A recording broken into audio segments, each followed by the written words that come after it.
Bonjour frères et sœurs, soyez bénis. Merci. Ça fait vraiment du bien de passer un temps dans la présence du Seigneur. Et frères et sœurs, ce matin, ce que j'avais à cœur de partager avec vous, le thème de mon message, comme je le dis souvent lorsque j'ai l'occasion de prêcher, je suis émerveillé de voir le Seigneur comment il conduit les choses. Et je tiens à remercier particulièrement le groupe de louanges. Continuez à être conduit par l'Esprit. Ce matin, quand on a pris le premier chant, quand j'ai vu la succession des chants, franchement, le Seigneur est bon. Ce matin, le thème de mon message, c'est « Lève-toi et rebâtis ». Et les premiers chants qu'on a pris tout à l'heure et le passage, en particulier le passage qu'a pris Léa, le psaume 27, verset 5. Alors, je vais embêter mon frère, c'était pas prévu, mais est-ce qu'on peut juste réafficher le psaume 27, verset 5 ? Merveilleux. Soyez bénis. Alors, le psaume 27, verset 5, car il me protégera dans son tabernacle au jour du malheur, il me cachera sous... C'était celui-là que tu as pris tout à l'heure ? Au verset 4 peut-être, on avait commencé. Oui, au verset 4. Voilà, c'est ça. Je demande à l'Éternel une chose, que je désire ardemment. Et on va en parler tout à l'heure. Ardemment. Je voudrais habiter toute ma vie dans la maison de l'Éternel.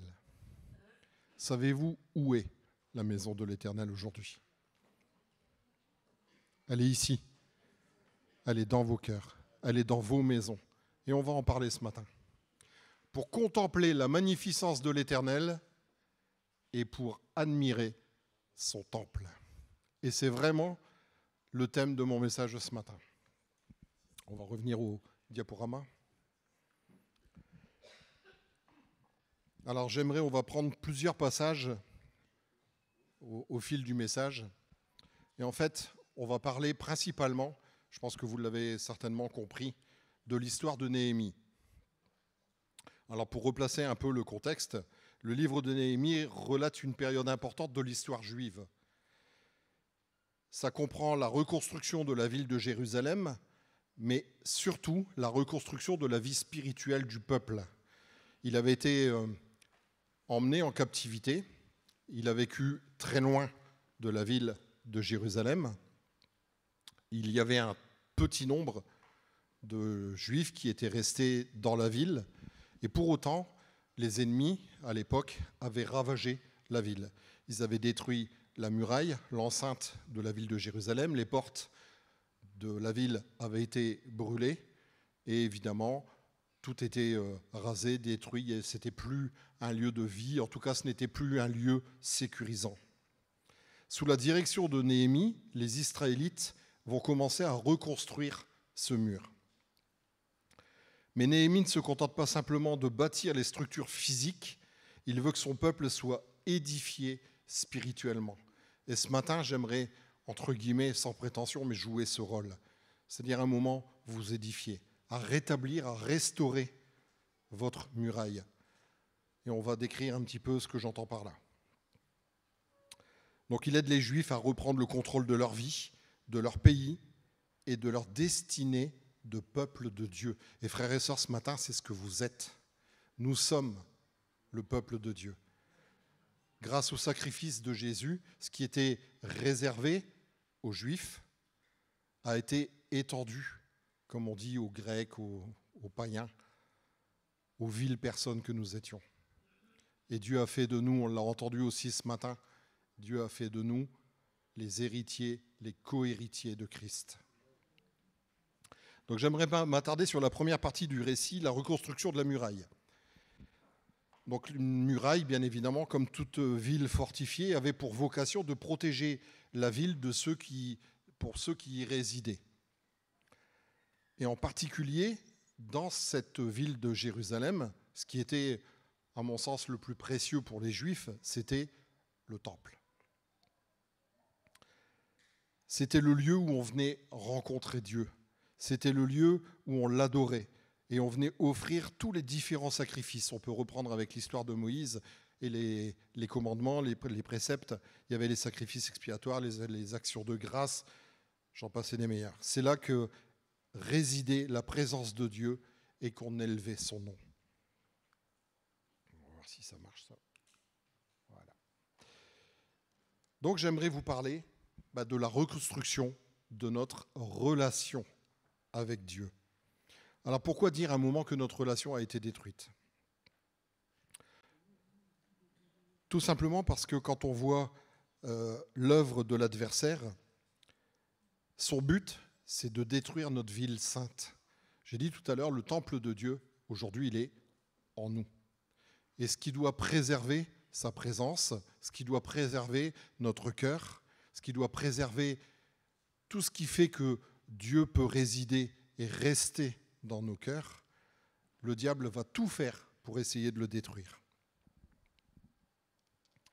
Alors, quand on reprend un peu le texte, Néhémie au verset 1, donc, parole de Néhémie, fils de Hakalia, durant le mois de Kislev, la 20e année du règne d'Artaxerxès, alors que je me trouvais à Suse, la capitale, Hanani, l'un de mes frères, est arrivé avec quelques hommes de Juda. Je les ai interrogés au sujet des Juifs rescapés de la déportation et au sujet de Jérusalem, et ils m'ont répondu, les rescapés de la déportation se retrouvent là, dans la province, au comble du malheur et du déshonneur. La muraille de Jérusalem est pleine de brèches, et ses portes ont été réduites en cendres. Et le point qui pour moi est essentiel dans cette description, c'est la réaction de Néhémie. À cette nouvelle, je me suis assis, j'ai pleuré, et j'ai porté le deuil durant des jours, jeûnant et priant devant le Dieu du ciel. Premier point sur lequel je voudrais insister ce matin, tout est parti d'un constat et d'un amour profond pour Dieu que Néhémie avait. Apprenant la destruction de la ville et de la muraille, il est profondément attristé et se met en peine de rétablir leur relation avec le peuple et son Dieu en s'appuyant sur les promesses faites aux Juifs par la bouche de Moïse. Donc cette prise de conscience, aujourd'hui, avons-nous ce même désir, nous, de rétablir notre relation avec Dieu, celle que Dieu a voulu dès la création avec l'homme, mais que le péché a renversée. Dieu avait placé Adam et Ève dans le jardin. Le point qui est important, vous connaissez l'histoire, il leur avait donné cette mission de garder le jardin. Et quand on parle du diable, le serpent, il est noté le plus rusé des animaux des champs. Et en fait, la notion qui est importante, c'est qu'il était des champs.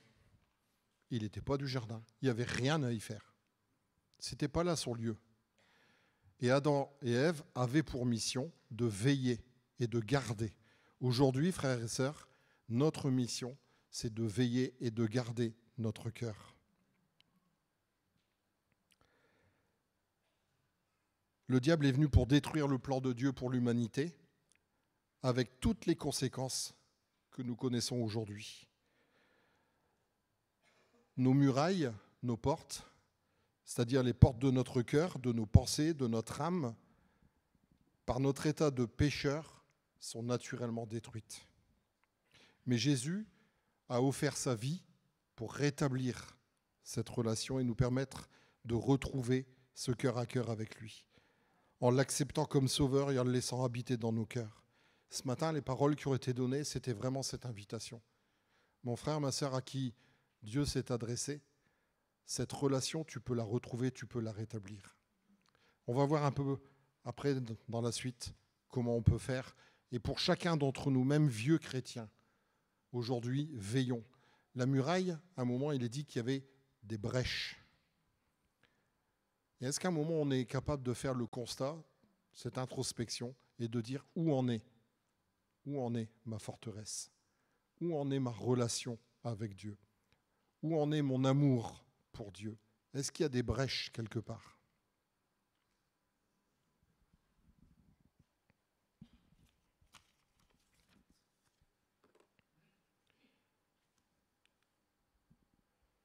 La deuxième chose, c'est de demander à Dieu de nous aider. Donc, quand on lit, je vous fais la grâce de lire le récit complet de Néhémie, parce que pour reprendre un peu toute l'histoire, et je vous invite à le faire peut-être chez vous quand vous aurez le temps, mais quand on reprend l'histoire de Néhémie, on voit que il a entamé des démarches. Il a fait ce constat, il a pleuré, mais à un moment, il est allé aussi voir le roi, il a écrit des lettres, il a demandé des autorisations pour pouvoir acheter des matériaux, pour pouvoir faire revenir les gens qui étaient en captivité dans la ville de Jérusalem, avec cette ferme intention de rétablir la muraille. Et on peut voir que justement Dieu a disposé favorablement le roi à l'égard de Néhémie, en lui accordant toutes les lettres qui permettront aux Juifs de revenir à Jérusalem. Et en lisant ce passage, je me disais, mais est-ce qu'il ne nous est pas dit dans Marc 11 ? C'est pourquoi je vous dis, tout ce que vous demanderez en priant, croyez que vous l'avez reçu et vous le verrez s'accomplir. Frères et sœurs, il peut y avoir des constats dans nos vies. Et je vais revenir un petit peu sur des prédications qu'on a entendues ces derniers temps. La première des choses qui fait qu'on ne vient pas vers Dieu, c'est cet esprit de culpabilité. Alors qu'en fait, c'est justement quand on a besoin de Dieu, quand on se sent coupable, que c'est là qu'il faut demander l'aide de Dieu et que Dieu, justement, répondra.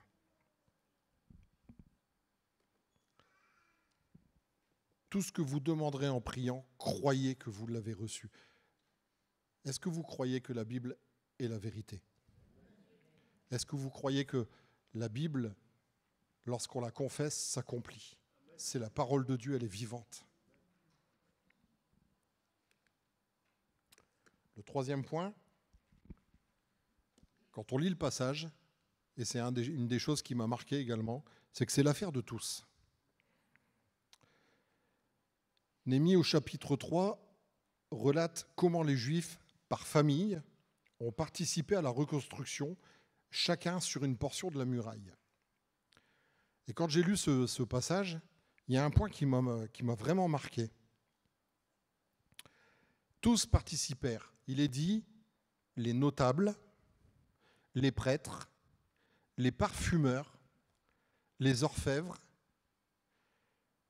Et alors ne me jetez pas de tomates, s'il vous plaît, les féministes, même les filles. Pourquoi j'insiste ? Parce que justement, ça m'a paru être important. Je ne pense pas que dans la Bible, des éléments puissent être notés, précisés, s'il n'y a pas une portée, s'il n'y a pas un intérêt, s'il n'y a pas une valeur spirituelle à retenir pour nous. On peut voir que les notables, personne n'est au-dessus. Vous n'avez pas de statut particulier qui peut vous exempter. Les parfumeurs, qu'est-ce que des parfumeurs ? On va dire aujourd'hui, avec nos raisonnements humains, qu'est-ce qu'un parfumeur serait capable de prendre une truelle et de monter un mur ? Pour ceux qui me connaissent, en ce moment, je suis en train de faire de la maçonnerie à la maison. J'ai demandé l'aide d'un ami pour venir m'aider à monter les briques. Vous pouvez demander à ma fille, elle s'occupe de faire les joints. Je peux vous dire qu'on ne s'invente pas maçon. Le dicton dit c'est au pied du mur qu'on voit le maçon. Et là, en lisant ça, je me dis, mais les parfumeurs, les orfèvres, vous imaginez des gens qui, voilà, par définition, en tout cas c'est la représentation que je m'en fais, des gens qui ont une certaine finesse, une certaine sensibilité. Et bien pour autant, ils avaient leur part. Ils ont pris leur part. Les filles, et ça m'a amené dans une réflexion en me disant, parfois, dans nos églises, on prêche souvent sur le sens de la famille, l'autorité du chef de famille. Mais la société est telle qu'aujourd'hui, on peut se retrouver avec des familles monoparentales. Et quelque part, je ne voudrais pas que des sœurs qui se retrouvent seules chez elles puissent se sentir exclues. Et là, en tout cas, moi, le Seigneur m'a mis l'accent là-dessus. Oui, même les filles. Il y avait une famille, ce n'était que des femmes. Et pourtant, elles ont pris la truelle. Et on verra même plus tard dans le récit qu'à un moment, chaque personne a dû prendre la truelle dans une main et l'épée de l'autre. C'est l'affaire de tous.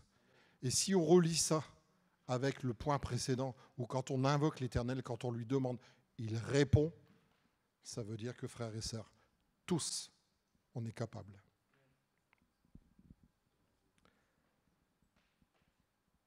Donc chaque individu a sa part à faire. Et là où je voudrais développer maintenant 3 nouveaux points, c'est qu'on a à faire ce travail dans la vie de l'Église, dans notre vie de famille et dans notre vie personnelle. Donc il y a 3 comparaisons qui sont possibles. Sur le plan individuel, élever une muraille pour protéger notre cœur des attaques de l'adversaire. On l'a répété plusieurs fois ces derniers temps. 1 Pierre au chapitre 5, verset 8, il est dit « Soyez sobres, veillez, votre adversaire le diable rôde comme un lion rugissant, cherchant qui il dévorera. » Le deuxième plan, c'est le plan familial. Élever une muraille pour protéger notre maison et y élever le nom de Jésus. Ça, c'est la responsabilité du chef de famille. Et sur le plan communautaire, élever une muraille pour protéger l'Église, lieu de vie, de guérison, de restauration pour les âmes. Alors vous allez me dire, c'est le rôle du pasteur, du conseil. Mais j'aimerais vous dire que c'est le rôle de chacun d'entre vous. Alors on va développer ces 3 points. Premier point, sur le plan individuel. Thibaut nous a apporté un message dernièrement.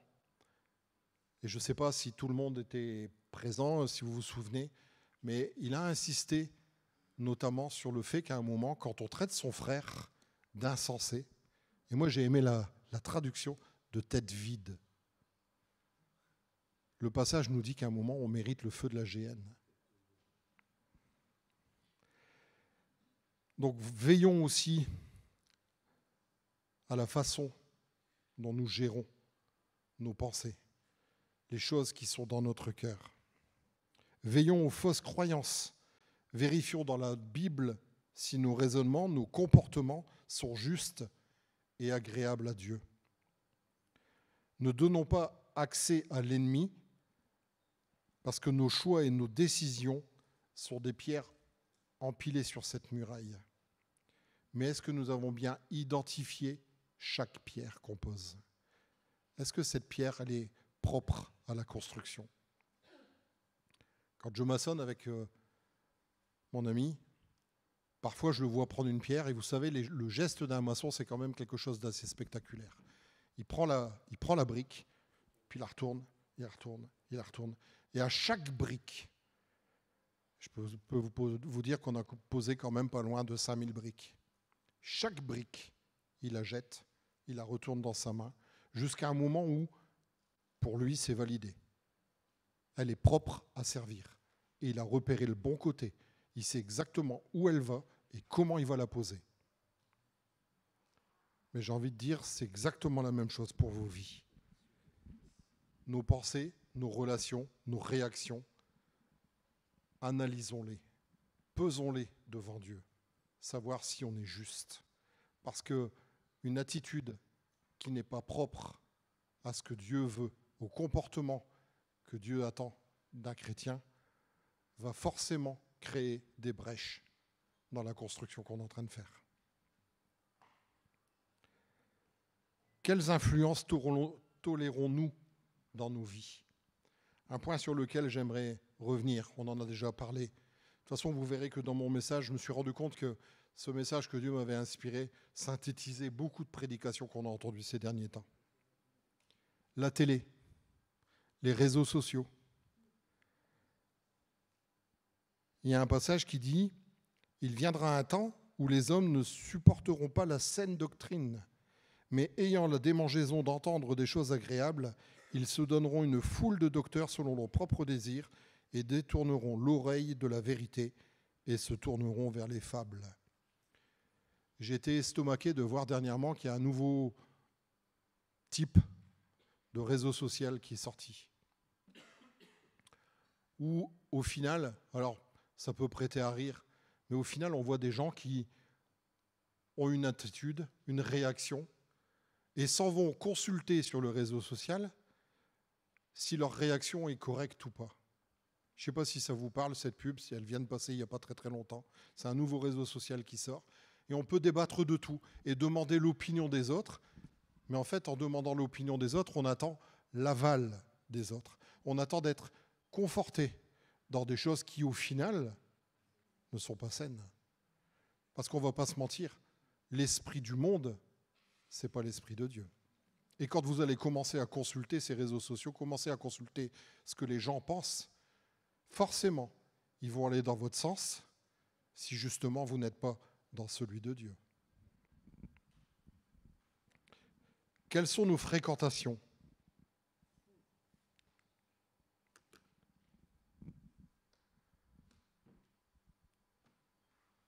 Des moments, je suis étonné de voir que dans le monde, on a énormément de dictons, on a des citations, on a des expressions dont on retrouve l'origine dans la Bible. Celui-là en fait partie. Ne vous y trompez pas, les mauvaises compagnies corrompent les bonnes mœurs. Si la Bible le dit, c'est que c'est vrai. Fréquentons-nous des personnes qui nous poussent à rechercher la sainteté de Dieu dans nos vies ou celles qui nous entraînent dans des pratiques qui déplaisent à Dieu. Nous vivons dans le monde, mais ne faisons pas partie du monde et ne devons pas accepter de compromis. Toutes ces choses que je suis en train de vous décrire, imaginez que ce sont des brèches lorsqu'elles existent. C'est des portes qui ont été détruites, renversées, et qui donnent accès à l'ennemi. Encore un point, de quoi nourrissons-nous nos pensées ? Philippiens 4,8 nous dit « Au reste, frères, que tout ce qui est vrai, tout ce qui est honorable, tout ce qui est juste, tout ce qui est pur, tout ce qui est aimable, tout ce qui mérite l'approbation, ce qui est vertueux et digne de louange, soit l'objet de vos pensées. » Cette semaine, frères et sœurs, reprenez ce passage et passez un petit peu au crible ce à quoi vous avez ruminé avant de vous endormir. Vous savez, au moment où on se couche et puis que là, comme on dit, le cafetière est le beau. Tout ce qui est vrai, honorable, juste, pur, tout ce qui est aimable, tout ce qui mérite l'approbation, ce qui est vertueux et digne de louange. Quand on a passé les différents cribles, frères et sœurs, je ne suis pas persuadé que nos pensées soient vraiment quelque chose qui honore Dieu. Alors je ne suis pas en train de vous juger. Je peux vous dire que ce passage, je l'ai médité. Et en ce moment, je peux vous avouer que je dors très mal. Très très mal. Parce que ça cogite, ça rumine. Je me pose beaucoup de questions, je cherche des réponses. Mais justement, j'ai appris aussi à remettre tout ça devant Dieu et à demander que dans mes pensées, dans tout ce qui me préoccupe, le Seigneur puisse me conduire. Pour que mes pensées soient justement, méritent l'approbation. Pas l'approbation du monde, pas l'approbation des frères et sœurs, l'approbation de Dieu.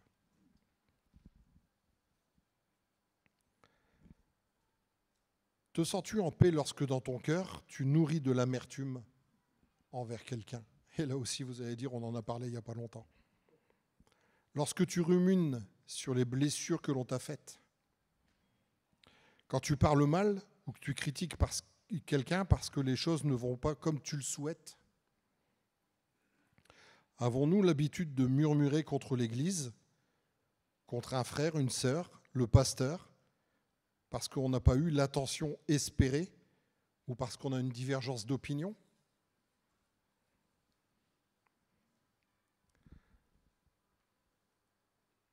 Un passage dans Jean nous dit « Le défenseur, l'Esprit Saint que le Père enverra en mon nom vous enseignera toutes choses et vous rappellera tout ce que je vous ai dit. » Et c'est grâce à l'Esprit Saint qu'on peut passer au crible nos pensées et que le Seigneur, l'Esprit, met en évidence ce qui lui déplaît dans nos vies. Nous avons le Saint-Esprit qui nous rappelle tout ce qui est agréable à Dieu. Ne laissons pas les portes ouvertes à l'adversaire pour lui permettre de renverser l'autel de notre cœur. Quand on relit un peu l'histoire du peuple juif, on s'aperçoit que la première des choses, lorsque l'ennemi est arrivé dans le camp, dans les villes que le peuple de Dieu avait pu créer, instaurer, Et même lorsque le peuple de Dieu allait conquérir d'autres territoires, la première des choses qui était faite à chaque fois, c'était de renverser les autels. Parce que les autels étaient synonymes de la présence de Dieu. Cherchons à établir une relation intime avec le Seigneur et à apporter du fruit. Et un des meilleurs moyens de consolider notre muraille, alors je sais que ça va encore être quelque chose qu'on a déjà dit, mais c'est de pratiquer le parler en langue. Pourquoi ? Parce que 1 Corinthiens 14, verset 4 nous dit « Celui qui parle en langue s'édifie lui-même ». Et c'est bien le but recherché à un moment, de s'édifier dans la présence de Dieu. La louange est un rempart contre l'adversaire de nos âmes et Dieu siège au milieu des louanges de son peuple. Alors on a vu le plan individuel. La comparaison suivante sur le plan familial. Et là, j'aimerais revenir aussi sur une prédication qu'on a entendue il n'y a pas très très longtemps, celle de mon frère Pascal. Mettons devant Dieu nos choix de vie, de travail, nos décisions, nos principes pour l'éducation de nos enfants, notre relation avec notre conjoint. Est-ce que vous avez pris l'habitude de consulter l'Éternel quand il y a des choix ? Et mon frère a insisté sur le fait qu'à un moment dans nos vies, trop souvent, on prend des décisions et après on se dit c'est pas la joie. Hein. Mais forcément, comme on a l'habitude de dire chez nous, si on ne fait pas monter le Seigneur dans la barque, la barque, elle va où elle veut. Hein. Élevons le nom de Dieu dans nos maisons. Offrons donc par lui sans cesse à Dieu un sacrifice de louange, c'est-à-dire le fruit des lèvres qui confessent son nom. Qu'entendons-nous dans nos maisons, dans nos discussions en famille ? Des critiques, des calomnies, des jugements, des plaintes ? Ça, c'est le sport national des Français. Ou est-ce qu'on entend plutôt dans nos maisons des témoignages de la fidélité de Dieu, des bénédictions pour nos frères et sœurs, des bénédictions pour l'Église, des louanges pour notre Seigneur. Et vous verrez, on se sent nettement plus en paix, nettement plus serein quand on a partagé ensemble un moment à la gloire de Dieu plutôt qu'à blablater et à juger nos frères et sœurs. Comment réagissons-nous aussi face à l'épreuve dans nos maisons ? Passons-nous la journée à faire des jérémiades ? Ou venons-nous immédiatement devant Dieu pour lui confier nos vies et laisser son plan de paix et d'amour s'accomplir envers nous ? Demandons-nous à Dieu de rentrer dans nos projets. Ou est-ce des projets arrêtés pour satisfaire nos désirs, nos ambitions, nos passions ? Est-ce que nous demandons d'abord à Dieu de nous conduire pleinement dans sa volonté et laisser son plan s'accomplir à travers nous ? Alors bien souvent, dans nos raisonnements, on se dit « ouais, mais on est fourbe. Hein. En tout cas, moi, je le suis. Du moins, je l'ai été. Pardon. Ouais, si je demande à Dieu, je sais qu'il ne va pas être d'accord. À un moment, il vaut peut-être mieux que je ne lui demande pas. Mes frères et sœurs, si on veut rétablir notre relation avec Dieu, vous savez, c'est un petit peu un enfant. Et j'étais comme ça. À un moment, je disais, il vaut mieux que je le fasse en douce. Parce que si je le vois, si mon père le voit, je vais dérouiller. Mes frères et sœurs, Dieu voit tout. Dieu sait tout. Mais Dieu est compatissant. Alors vous pouvez vous tromper, vous pouvez faire des erreurs. Revenez simplement devant Dieu. Demandez pardon. Et la prochaine fois qu'il y a une décision à prendre, consultez Dieu d'abord. Le dernier point sur lequel la comparaison est possible, c'est le plan communautaire. Alors oui, c'est le rôle du pasteur, du conseil, d'enseigner, de dénoncer les fausses doctrines, d'édifier le peuple, d'amener chacun à prendre conscience de l'état de sa relation avec Dieu. C'est ce qu'on fait ce matin. Mes frères et sœurs, ce n'est pas le pasteur ni les frères qui feront le travail à votre place. Un chrétien qui ne participe pas, et on le voit dans l'exemple de Néhémie, chacun a pris la truelle. Et je reviens sur ce que j'expliquais tout à l'heure, les orfèvres, les parfumeurs, les filles, chacun dans son domaine. Peu importe son état, peu importe sa profession, peu importe ses qualifications humaines. Dieu a tout mis en vous et vous a qualifié. Il a tout fait pour que cette relation, cette intimité avec Dieu soit possible. Un chrétien qui ne participe pas, qui ne reconstruit pas la section qui lui incombe, peut permettre à l'ennemi de pénétrer dans la ville et de faire des ravages. Et là, je parle vraiment sur le plan de l'Église. Un chrétien, je vais vous donner un exemple, qui ne veille pas sur son cœur et qui nourrit de l'amertume, de la jalousie. Alors, je ne parle pas d'ici. Chez nous, on est une Église parfaite. Donc, elle est parfaite une fois que je suis sorti. Mais un chrétien qui ne veille pas sur son cœur, qui nourrit de l'amertume, de la jalousie, contre le pasteur, par exemple, c'est le bon exemple, peut amener une division dans l'Église. Quel objectif poursuivons-nous lorsque nous nous réunissons entre frères et sœurs? Est-ce pour critiquer tout ce qui ne nous plaît pas dans la vie de l'Église? Pour parler en mal du pasteur? Puis c'est pratique chez nous parce que, comme on dit, il a le dos large. Donc on peut charger.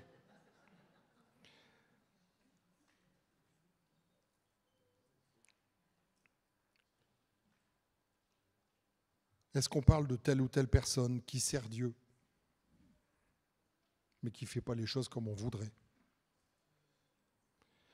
Dieu veut une Église unie. Vous êtes d'accord avec moi? C'est l'essence même de Dieu. Il a tout fait pour que la relation à Dieu soit rétablie. Il nous a demandé de prier les uns pour les autres, de veiller les uns sur les autres, de nous aimer les uns les autres. Ce n'est pas pour qu'il y ait des querelles et des divisions. Dieu veut une Église unie où chacun a une pierre à poser. Alors mon frère, ma sœur, qu'as-tu dans ta main? Du temps? Un cœur? Un talent? Un cœur pour servir? Lorsque nous regardons notre vie et que nous la comparons à ce que Dieu dit de son œuvre dans nos vies, que voyons-nous? Construisons-nous et renforçons-nous constamment notre foi en passant du temps quotidiennement à lire la parole de Dieu? Vous allez dire que je reviens encore sur des prêches qu'on a eus. Mes frères et sœurs, la parole de Dieu, la vie d'un chrétien est un ensemble, tout est lié.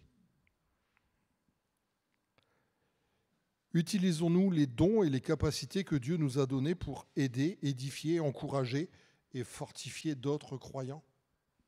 Vous savez quelque chose qui m'a réjoui ce matin?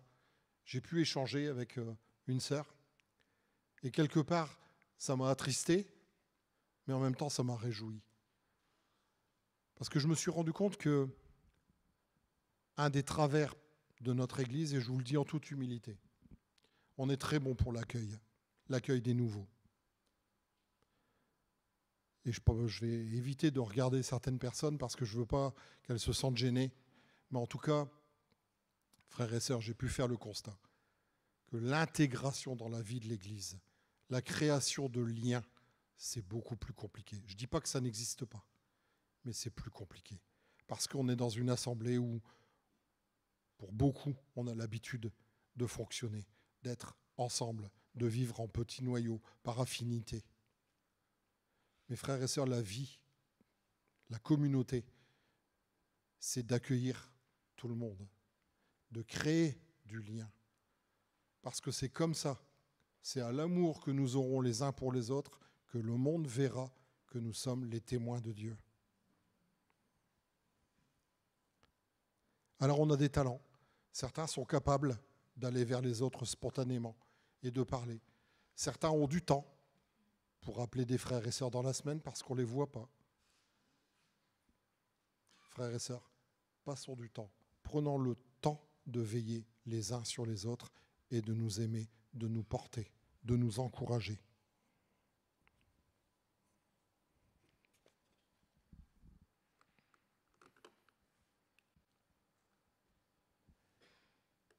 Pendant la reconstruction de Jérusalem, bien évidemment, parce que là, je vous ai parlé de la belle partie des choses, la reconstruction. C'est super.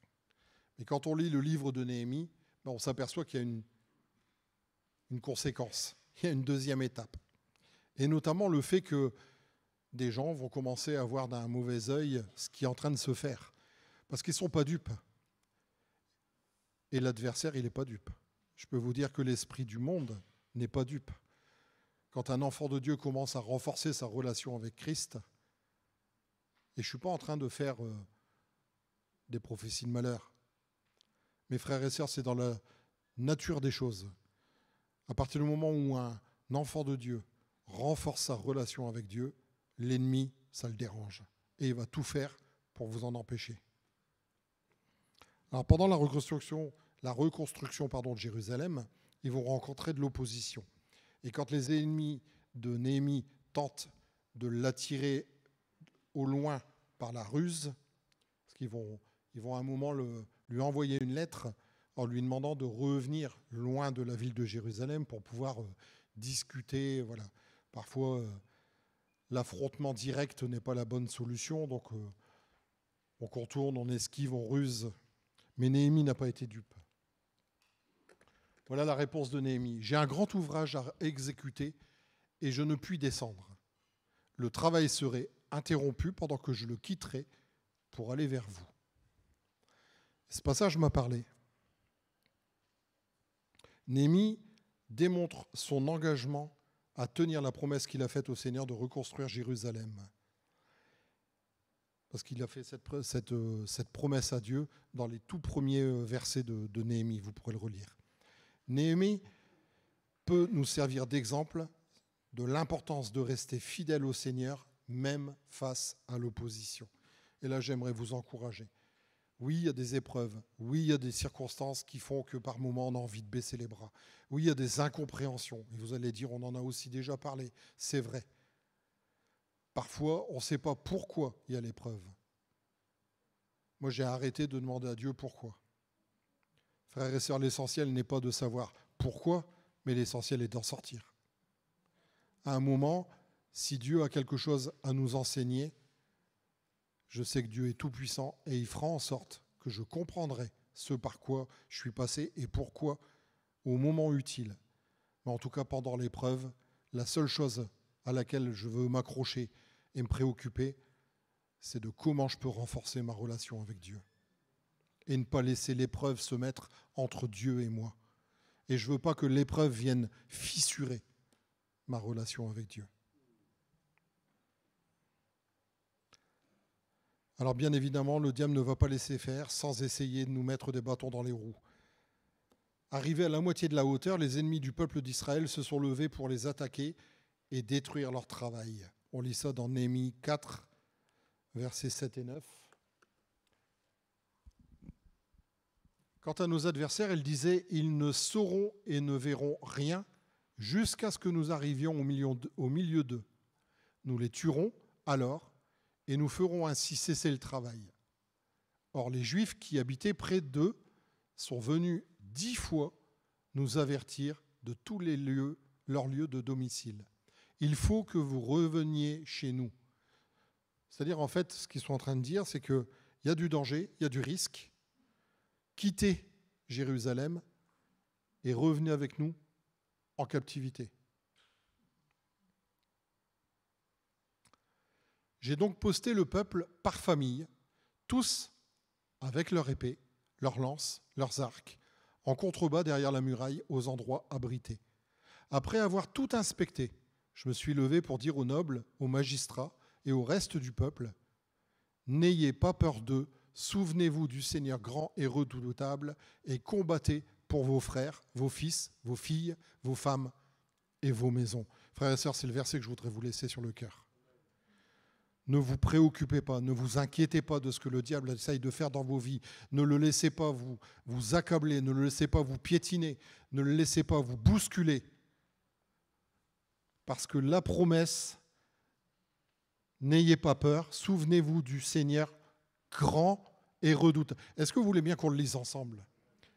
N'ayez pas peur d'eux, Souvenez-vous du Seigneur grand et redoutable et combattez pour vos frères, vos fils, vos filles, vos femmes et vos maisons. Frères et sœurs, que chacun prie pour son entourage, que chacun prie pour sa famille, pour sa femme, ses enfants, son mari, tous ceux qui sont autour de vous, parce que le Seigneur est grand et redoutable et l'ennemi ne peut rien contre vous.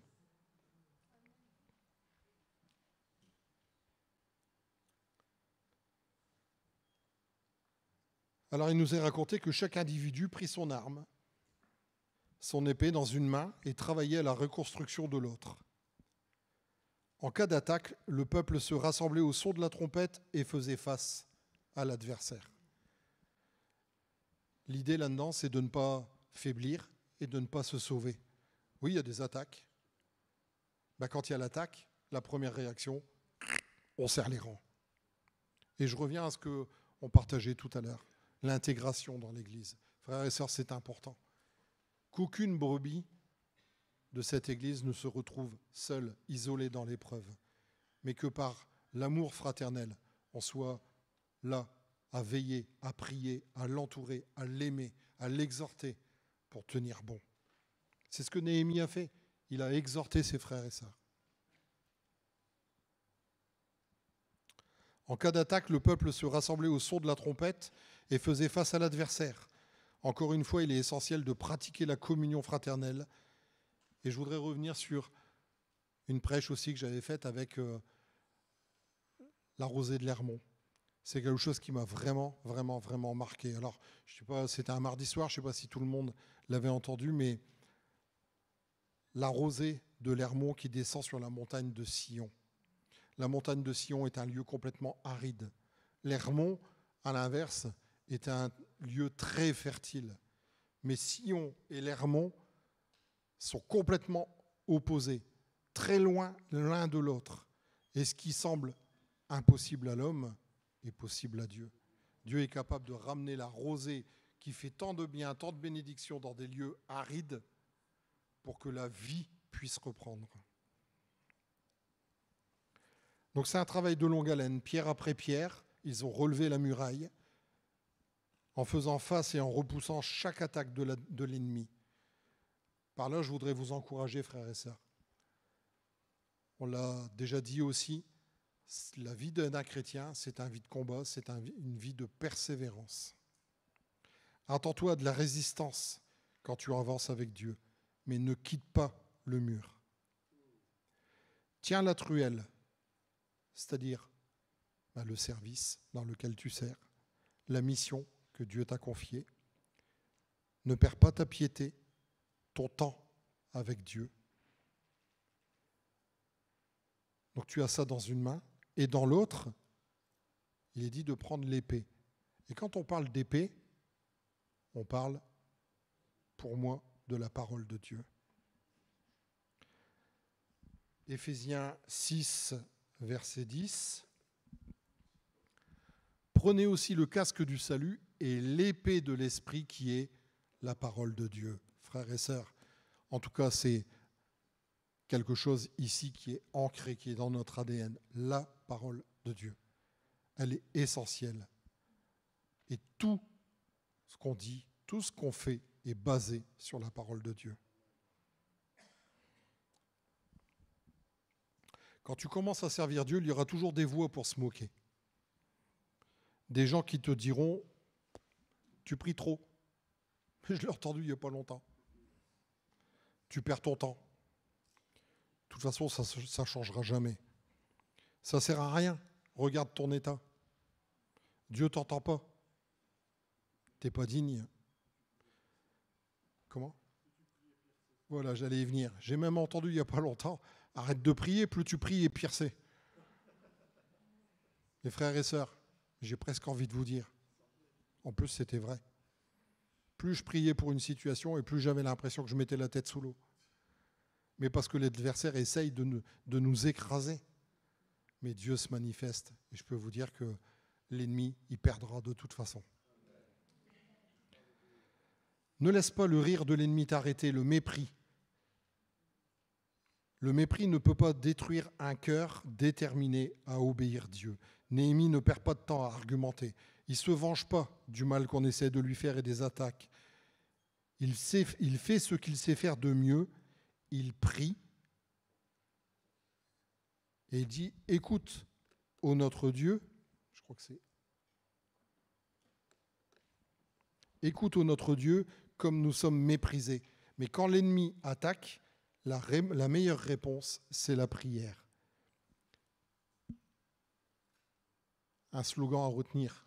Ne descends pas de ton mur pour répondre à ceux qui parlent mal de toi, mais monte plus haut dans la présence de Dieu et laisse-le te fortifier. Ne crains pas, souviens-toi du Seigneur, grand et redoutable, on l'a lu tout à l'heure. L'ennemi ne travaille pas seulement de l'extérieur, évidemment, mais aussi de l'intérieur, nos pensées. Parfois, le doute, la lassitude, la peur, le découragement viennent de notre propre cœur et le peuple commence à se décourager. Les forces nous manquent. Et ceux qui portent les fardeaux, nous ne pourrons pas rebâtir la muraille. C'est un des passages, c'est un résumé de toutes les plaintes que le peuple va adresser à Néhémie. Ils viendront sur nous et ils nous tueront.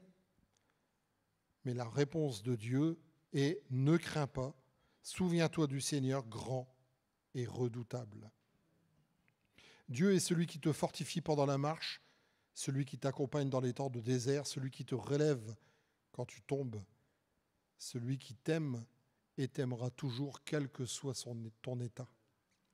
Je vais revenir encore aussi sur une prêche.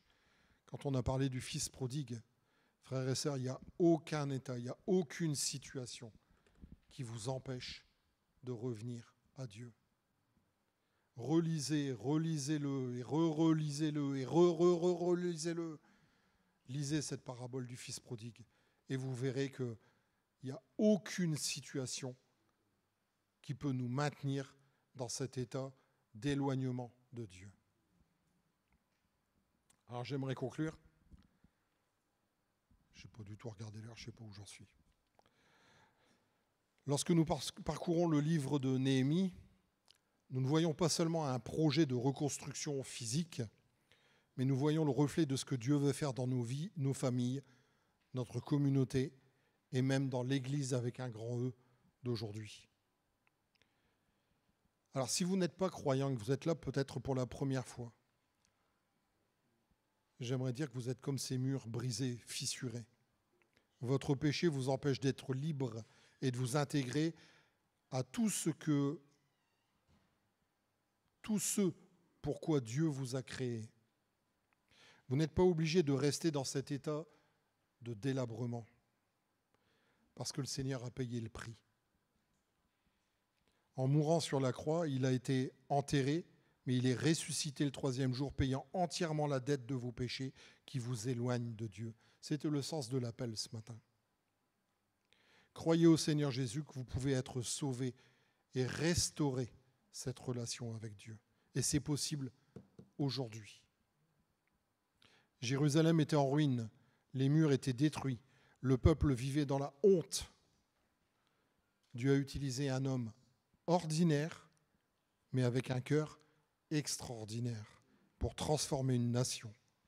Et ce n'est pas la position de Néhémie qui a fait la différence, mais sa passion pour Dieu. J'aimerais que vous ayez cette passion pour Christ. Et ce matin, la louange nous a vraiment fait du bien.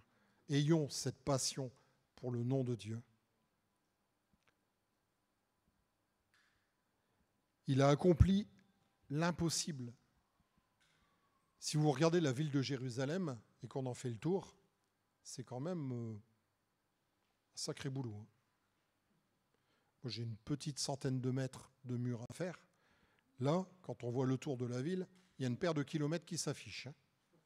Et pourtant, il est dit qu'au verset 15 de Néhémie 6, ils l'ont relevé en 52 jours. Et ce n'est pas la même hauteur, et ce n'était pas non plus le même poids des briques. Aujourd'hui, Dieu cherche encore des Néhémies, des hommes et des femmes qui voient les ruines,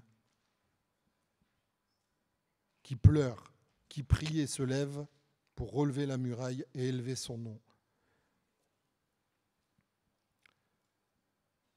Donc ce n'est pas trop tard. Ne laissez pas la honte. En tout cas, la honte, je peux vous dire que ce n'est pas la fin de votre histoire.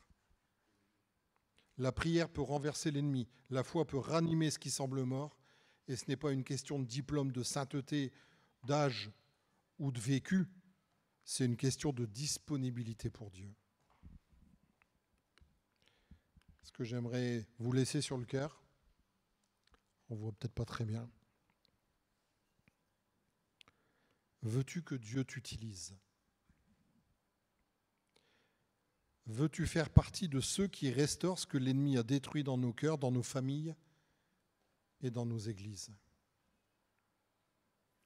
Et pour conclure, je voudrais relire ces deux passages, Néhémie 2, versets 17 et 18. Je leur dis alors, vous voyez le malheureux état dans lequel nous sommes. Jérusalem est détruite et ses portes sont consumées par le feu. Venez, rebâtissons la muraille de Jérusalem et nous ne serons plus dans le déshonneur. Et je leur racontai comment la main bienfaisante de mon Dieu avait été sur moi et quelles paroles le roi m'avait adressées. Ils dirent, et j'aimerais que ce soit la prise de décision pour chacune de vos vies aujourd'hui, levons-nous et bâtissons. Et ils se fortifièrent dans cette bonne résolution. Frères et sœurs, on a un avenir, on a une espérance avec Dieu. Toutes les promesses sont dans la Bible. Il nous appartient à chacun de tenir notre place et de veiller, de prier, d'entretenir notre communion avec Dieu et de rétablir, de réparer les brèches, de redresser les portes pour que l'adversaire n'ait plus la possibilité de nous atteindre.